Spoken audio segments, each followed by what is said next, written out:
Olá, amigo. Estamos de volta ao nosso curso de programação Python. Estamos na segunda temporada, esse é o oitavo episódio.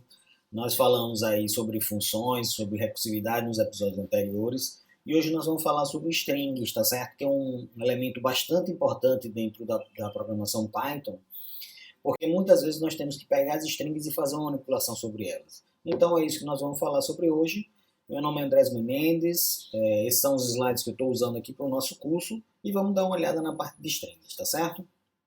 Bom, strings, como nas outras linguagens de programação, elas são sequências de caracteres, ou seja, um conjunto de caracteres, né, pode ser interpretado como um string. E isso, na verdade, em cada linguagem de programação é tratado de uma forma diferente, mas normalmente você tem um vetor, ou seja, um conjunto de variáveis, onde em cada posição da variável nós colocamos um caractere. Normalmente é assim que a gente trabalha. Em Python é exatamente isso que acontece. É como se a gente tivesse um vetor e em cada posição desse vetor a gente tem, melhor dizendo, um caractere, tá certo? E eles podem ser, inclusive, acessados de forma individual. Ou seja, eu posso pegar o primeiro caractere, eu posso pegar o segundo caractere e assim por diante, tá certo? Então a gente tem que pensar sempre dessa forma. Pensando em vetores, né, a gente tem o que a gente chama de índices. Esse índice indica qual daqueles elementos do vetor ele vai ser acessado, ou seja, qual dos caracteres da string vai ser acessada, tá certo? E a gente coloca esse índice dentro de colchetes. Então, uma variável que seja string, eu posso utilizar colchetes e índices para indicar qual é o elemento que eu quero. Em Python, como em outras também linguagens de programação, o primeiro índice da string é 0 e não 1, tá certo? Então, se a gente olha, por exemplo, aqui para Python escrito, tá certo? Numa variável chamada linguagem, o P aqui é o índice 0, o Y é índice 1 e o T é Y, é o índice 2. Então, se eu faço isso aqui, por exemplo, essa atribuição, o caractere vai receber a letra T. Se eu colocasse aqui 0, o caractere receberia a letra P maiúsculo, tá certo? Existem funções que são aplicadas a strings. Uma função bastante utilizada é a função chamada length, né? de tamanho, né? Então, quando eu quero saber qual a quantidade de caracteres que uma determinada string tem, basta aplicar essa função atrelada à variável que a gente está utilizando para armazenar a string e aí ele vai retornar essa quantidade. Então, por exemplo, aqui, linguagem igual a Python, print len de linguagem, que ele vai imprimir 1, 2, 3, 4, 5, 6, certo?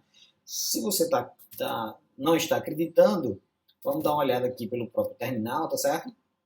Vamos chamar o Python aqui, né, o compilador, e vamos colocar assim, ó, linguagem igual Python, certo? Que é exatamente o exemplo lá. E vamos dar um print len de linguagem. 6, tá certo? Então é exatamente isso que está lá, beleza? Aqui a gente tem um exemplo onde nós estamos varrendo, como a gente chama, tá certo? Ou seja, passando por cada caractere da string através de um while, ou seja, através de uma estrutura de repetição. Então eu digo, ó, enquanto i for menor do que length de linguagem, print linguagem na posição i e recebe i mais 1. Então, na verdade, ele está imprimindo cada uma das letras que constam nessa string aqui. Então ele imprime o P, depois ele imprime o Y, depois o T, o H, o O e o N. Tá certo? Então isso se chama varrer a string. Existe uma outra forma de você fazer essa varredura, tá certo? Você pode utilizar o for in, tá certo? Então eu digo que linguagem é Python, mais uma vez, e faço um for de uma variável qualquer que eu vou utilizar em linguagem. Então ele vai passar por cada um dos caracteres, tá certo? Bom, vamos olhar isso aqui também, para que vocês possam acreditar realmente que isso funciona, tá certo? Vamos apagar o que tiver aqui dentro do nosso programa, e aí nós vamos fazer o, o que tinha lá, tá certo? Linguagem igual a Python. Nossa, estou digitando muito mal, hein? E vou fazer for char in linguagem. Opa! Print char. Beleza? Só isso. Vamos rodar ele aqui. E vamos ver o que ele diz. Ó, Vou botar mais para cá, o P, o Y, o T, o H, o O e o N. Tá certo? Então, realmente isso aqui, acreditem que ele funciona, tá certo? Então ele passa por cada um dos caracteres que está definido dentro da string, tá certo? A gente pode fatiar a string, como a gente chama slice, né? E a gente consegue obter substrings, tá certo? Ou seja, a gente consegue pegar... Aqui tá errado, tá, pessoal? Vamos corrigir, né? Substrings, certo? Desculpa aí, mas é bom que a gente vai corrigindo. Então, imagine que eu tenho o nome completo, Luca Menendez, e aí eu pego só o nome, da posição 0 até a posição 5, 0, 1, 2, 3, 4, ele vai pegar indo o espaço, e o sobrenome, nome completo, de 6 até o final. Eu poderia botar aqui 6 a 8, por exemplo. Então ele pegava 6, 7 e 8, tá certo?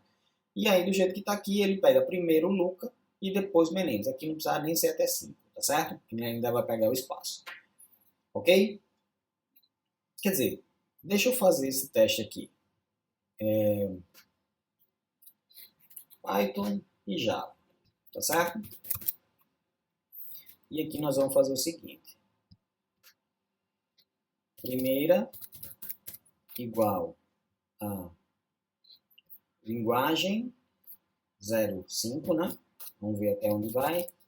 Linguagem, cadê o colchete? 02.5, tá certo? E vamos imprimir aqui primeiro.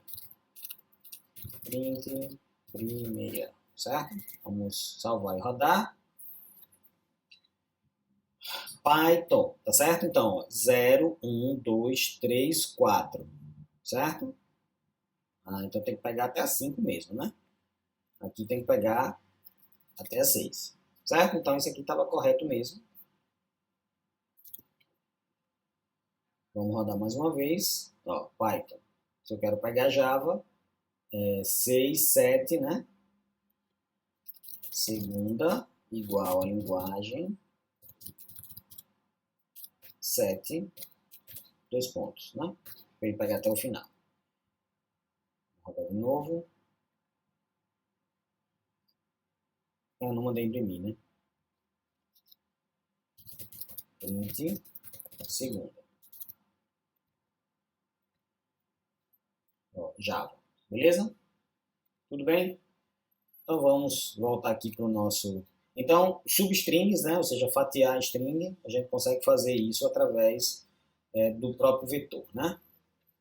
A gente pode utilizar o operador in para saber se uma string está dentro de outra, né? E aí ele vai retornar true caso ele esteja, e vai retornar false caso não esteja. Então, por exemplo, aqui py in Python, ele vai dizer true, e py in Python, com i, ele vai dizer false.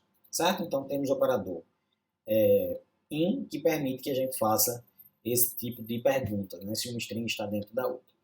Para comparar as strings é uma coisa bastante simples, tá certo? E muito utilizado na programação, não só no Python, mas qualquer outra, né? A comparação com strings é feita sempre de forma alfabética, letra por letra, tá certo? Como a gente realmente está acostumado. Agora, existe uma distinção entre letras maiúsculas e minúsculas. As letras maiúsculas são maiores, né, se a gente pudesse dizer isso, do que as letras minúsculas. Então, por exemplo, se a gente perguntar se Ana é maior do que Andrés, vai dar falso, porque ele vai comparar letra a letra, tá certo? A com A, N com M, A com D. Então, essa é igual, mas essa é menor do que essa, tá certo? Então, vai dar falso. Luca com Túlio, ele pergunta logo a primeira, né? Ele vê que isso daqui é menor do que essa, dando verdadeiro. E Python maior do que C, dá falso, porque as letras maiúsculas vêm primeiro, quer dizer, são maiores do que as letras minúsculas, ok? Então, essas são as, digamos, funções que a gente deu uma olhada um pouco mais, com mais detalhe.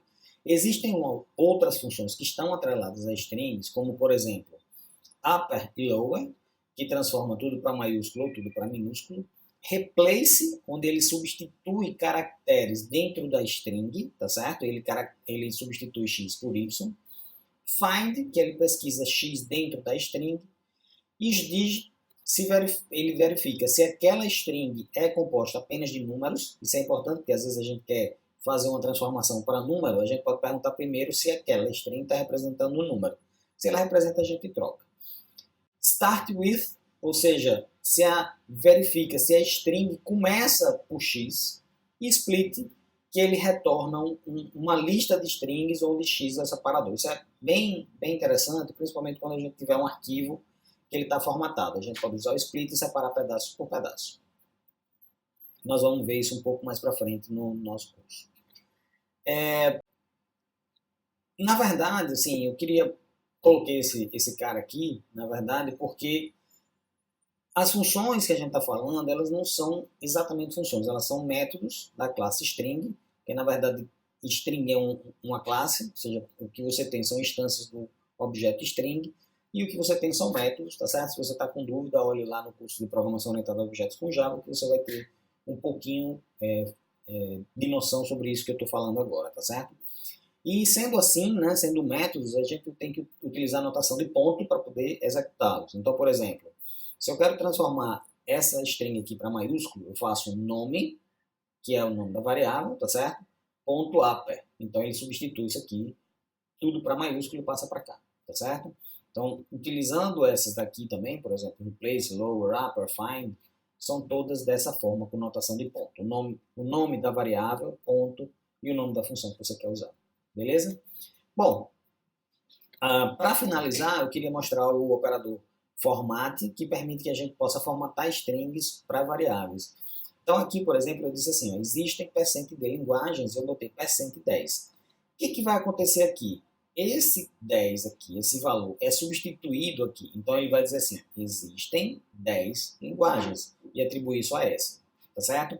Então a gente pode fazer isso com o operador format, tá certo? Isso é bem interessante, porque a gente pode sair formatando aí nossas strings, e a gente tem 3 possibilidades de formatação. %d, que foi o que a gente viu nessa, %g, que é um outro elemento para formatar números reais, %d para números inteiros e %s para strings. Então aqui eu botei %s é igual a %g. Então %s, isso aqui tem que ser um string, então ele substitui aqui, e %g é um número real, substitui aqui. Então no final fica assim, π é igual a 3.14, tá certo? Então %d para números inteiros, %g para números reais, %s para strings. E aí a gente termina o formato aí. Bom, pessoal, espero que vocês tenham gostado dessa parte de strings. A gente vai utilizar bastante, por isso que eu fiz questão de botar um slide separado para ele. A gente vai utilizar bastante strings daqui para frente, né, em arquivos, em outras partes do nosso curso. Então a gente teria que deixar aí isso sendo reservado para que a gente pudesse utilizar. Então, pessoal, fico por aqui. Espero que vocês tenham gostado. Dê um like no vídeo, assine o canal e esperem nossos próximos episódios. Até a próxima, pessoal.